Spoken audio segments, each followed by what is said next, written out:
Assalamualaikum warahmatullahi wabarakatuh. Apa kabar teman-teman penikmat cerita horor dimanapun berada? Saya selalu berdoa semoga semua teman-teman selalu diberi kesehatan dan dimudahkan dalam segala urusan. Amin. Sekarang kami akan membagikan kisah horor dan mistis tentang pendakian gunung. Ini dia kisahnya. Firasat. Terpaksa kami berjalan kaki sejauh 3 km. Hitung-hitung sebagai pemanasan sebelum puncak. Kalian tahu sendiri betapa menyedihkannya uang saku seorang pengangguran. Uang kita pas-pasan. Bisa makan 1 porsi nasi kucing di angkringan pun kami sudah bahagia luar biasa.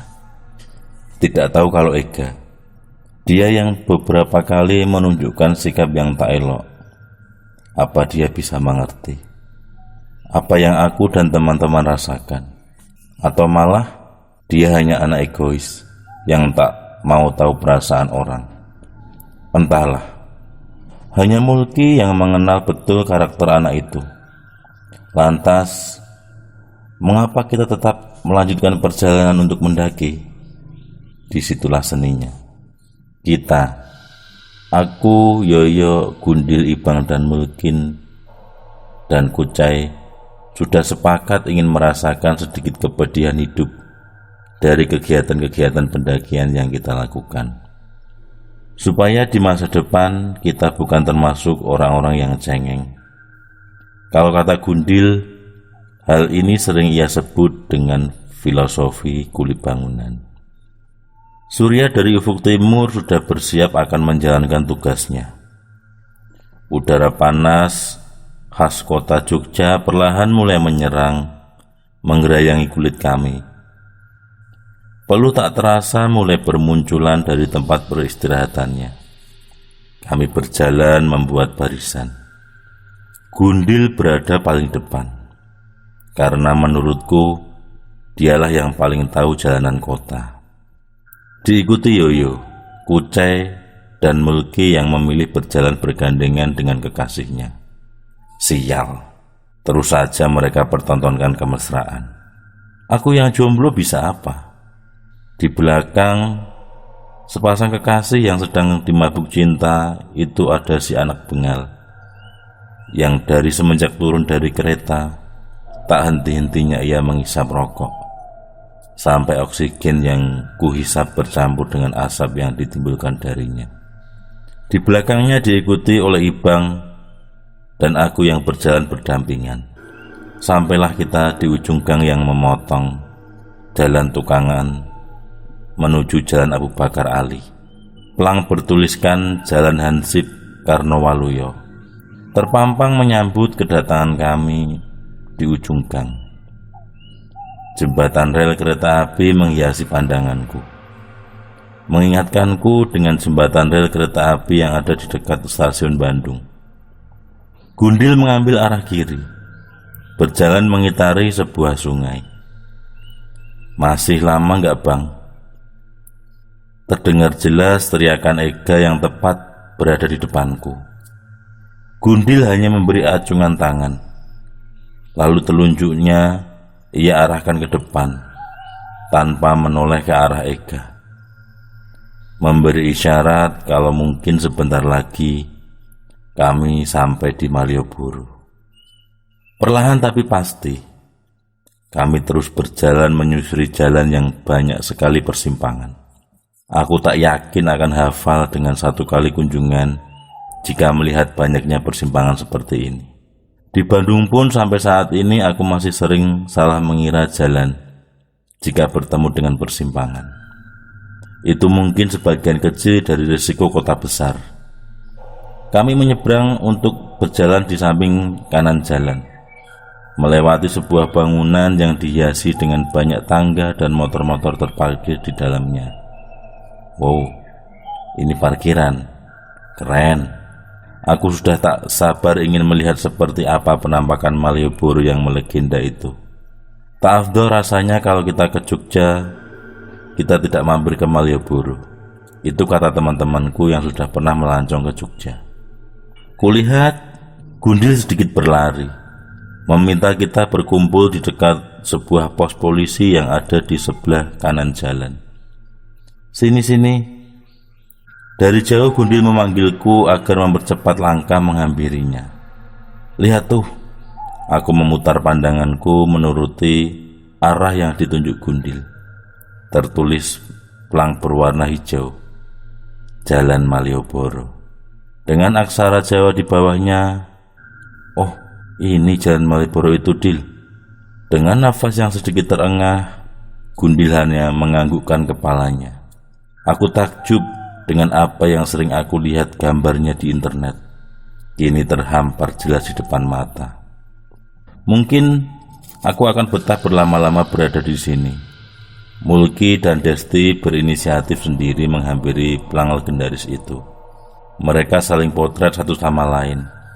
Lagi-lagi mereka mempertontonkan kemesraan. Bodoh amat, pikirku. Aku lebih baik duduk sejenak sambil melihat-lihat pemandangan klasik di sekitaran sana. Dip tas ini, teriak Mulki. Apa? Fotoin, pintanya. Mampus, emang sengaja dia. Dengan terpaksa dan berat hati, aku menghampiri kedua sejoli itu, memotret kemesraan mereka. Aku kembali ke pos polisi, duduk di samping Gundil. Mau kemana lagi kita, Dip? Tanya Yoyo. Gak tahu, Yo. Gelap Jogja mah. Hahaha. Dil, bagusnya kemana? Tanyaku balik kepada Gundil. Kepalanya menengadah, memandang langit. Sepertinya berharap turun jawaban dari sana. Mulutnya berbisik sendiri, seakan membacakan mantra memancing turun jawaban yang tepat. Candi Borobudur aja gimana? Cetusnya. Kejauhan, Cok. Kucai menjawab. Gue pernah waktu sekolah ke sana. Dari sini jauh banget, gila. Lanjutnya seraya menatapku. Ya udah, Prambanan aja gimana? Usul Gundil menyodorkan pilihan lain. Nah, itu boleh deh. Tapi naik apaan dari sini? Masa iya jalan kaki lagi? Tanya Kucai. Kita naik bus aja, murah kok, jawab Gundil. Yoyo lalu memanggil Mulki dan Desti yang tengah asik berbincang mesra di dekat pelang Malioboro. Mereka pun menghampiri kami sambil tetap bergandengan tangan. Syukur setelah diumumkan destinasi selanjutnya akan berkunjung ke Candi Prambanan, semuanya sepakat, termasuk Ega. Lalu kami semua memutuskan untuk langsung bergerak menuju halte Malioboro. Naik bus apa kita, Dil? Tanyaku. Gundil celingak-celinguk mencari kendaraan yang ia maksud. Nah, itu tuh. Gundil menunjukkan sebuah kendaraan seperti bus. Hanya bentuknya lebih kecil dan imut. Bus itu berjalan semakin pelan, sampai akhirnya berhenti tepat di halte yang kita singgahi. Trans Jogja. Wih, keren juga Jogja punya ginian. Kalau di Bandung mungkin ini sekelas Damri, bus dalam kota. Satu persatu dari kami pun menaiki bus Trans Jogja itu. Diawali dari Kucai hingga seterusnya. Sampai giliran Yoyo dan aku menaiki bus itu. Ada yang aneh.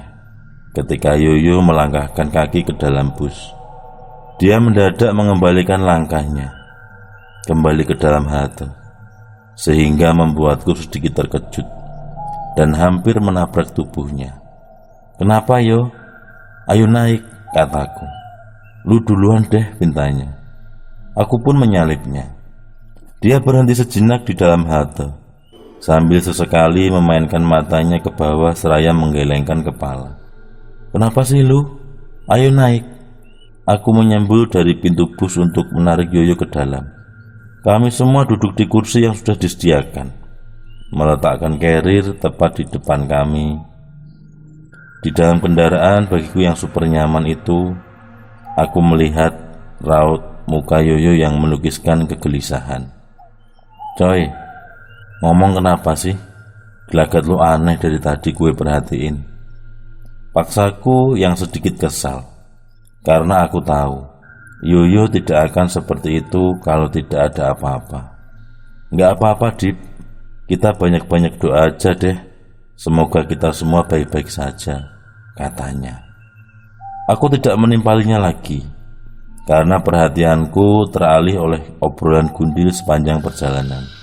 Dia selalu memberi ketahuku sesuatu tempat yang menurutnya menarik, seperti menunjukkanku ke jalan ke Bandara Adi Sucipto. Tak hanya itu, dia pun bercerita banyak tentang Prambanan. Hari itu dialah tour guide-nya. Sekitar setengah jam yang kami butuhkan untuk menunggu di dalam bus sebelum akhirnya kami turun di sebuah persimpangan yang Gundil bilang, jalan ke kiri ini jalan ke pintu masuk Prambanan. Carrier kami gendong kembali, kemudian berarak menuju pintu masuk candi. Tak pernah aku melihat Ega tidak menghisap rokok, kecuali saat kami berada di dalam kereta api semalam. Kuat banget ngisepnya. Aku yang perokok pun tak seberat itu. Mungkin sudah berapa bungkus ia habiskan sejak tadi. Aku akui, untuk urusan menghisap rokok, aku mengacungkan 5 jempol kepadanya. Matahari semakin meninggi. Dari kejauhan aku melihat seorang wanita tua dengan paku di punggungnya, menatap kasihan ke arah rombongan kami. Yoyo tiba-tiba menghampiri wanita itu dengan berlari. Dia mencium tangannya. Siapa wanita itu? Yoyo seperti mengenalinya. Aku yang dihinggapi rasa penasaran menghampiri mereka berdua di pinggir jalan. Gundil pun yang melihat kejadian itu ikut menghampiri wanita itu. Otomatis teman-temanku yang lain mengikutinya. Kami mengerumuni wanita tua itu. Lu kenal nenek ini yo? Tanya Gundil. Yoyo tidak menjawab pertanyaannya. Dia hanya diam terus memandangi wanita itu. Lu mau jajan apa yo? Tanyaku. Namun Yoyo tetap tak menjawab. Wanita itu melihat ke arah wajah kami satu persatu dengan seksama. Bukannya menawarkan jajanan, wanita itu malah bertanya, "Sampean ajeng teng pundi?" Aku yang sama sekali tidak mengerti bahasa Jawa menanyakan artinya kepada Gundil. "Dil, naon cenah Dil?" Katanya, "Kalian ini mau kemana?" Jelas Gundil. "Oh, kami mau ke candi, Nek. Habis ini kita mau mendaki Merapi," terangku. "Terus, teng dalem tas iku nopo? Kok wonten bau sing mboten sekeco?" Ucap wanita itu dengan mengenduskan hidungnya. Kulihat wajah Yoyo berubah keheranan. "Dil," aku tetap mengandalkan Gundil untuk menerjemahkan kata-kata yang tidak ku mengerti. "Nenek ini nanya, katanya kita ini bawa apa? Soalnya dia mencium bau yang busuk banget." Aku seketika merasa resah, karena hidungku tidak mencium bau busuk apapun. Sial, ada yang bawa barang aneh enggak? Hei, aku melontarkan pandanganku, menanyakannya kepada rombonganku. Aneh memang, mengapa aku tidak dapat menciumnya? Kemudian aku memerintahkan semuanya, termasuk aku sendiri, untuk memeriksa isi dalam karir. Takutnya ada bekal makanan yang sudah membusuk. Aku dan Yoyo pun menyempatkan diri untuk memeriksa isi tas yang lain. Hasilnya tidak ada apapun yang berbau busuk. Wanita itu lalu pamit sambil berkata dalam bahasa Jawa, "Atos-atos, seumpami bau niku tase enten, boten sah ngarep sampean saged slamet. Mesti mangke enten sing dadi korban." "Celaka, Dip," Gundik panik. Ada apa, Dil?" Nenek itu bilang, "Kalau bau busuk itu masih ada, jangan harap kita semua bisa selamat. Pasti ada di antara kita yang harus jadi korban," jelasnya. "Hah? Apa maksudnya itu, Nek?" Kenapa kita tidak dapat mencium bau yang dia maksud? Ah, bukan di tas kali. Mungkin maksudnya bau badan kita. Kita kan belum mandi. Perkataan Ibang menurunkan tensi keresahanku. Memang badan kami sudah tercium sedikit bau. Oh, ya udah, nanti kita mandi aja di rumah saudara gue. Nanti gue minta dia untuk jemput kita. Gundil menyarankan ide yang bagus. Bangsat, bikin kaget aja nenek tua itu. Ngomong aja belibet. Kalau cowok udah gue hajar itu orang. Ega menggerutu. Jaga omongan lu ga, suruh Mulki. Kami lantas merapikan kembali isi carrier yang sudah kami acak-acak itu. Menaruhnya kembali di punggung. Lalu melanjutkan langkah kaki menuju pintu masuk Candi Prambanan. Kami terus masuk ke dalam menuju loket untuk melakukan administrasi. Sekian, bersambung. Itulah cerita yang bisa kami bagikan hari ini. Semoga bisa diambil pembelajaran dari semua cerita yang tadi kami bacakan. Sekian dari saya. Assalamualaikum warahmatullahi wabarakatuh.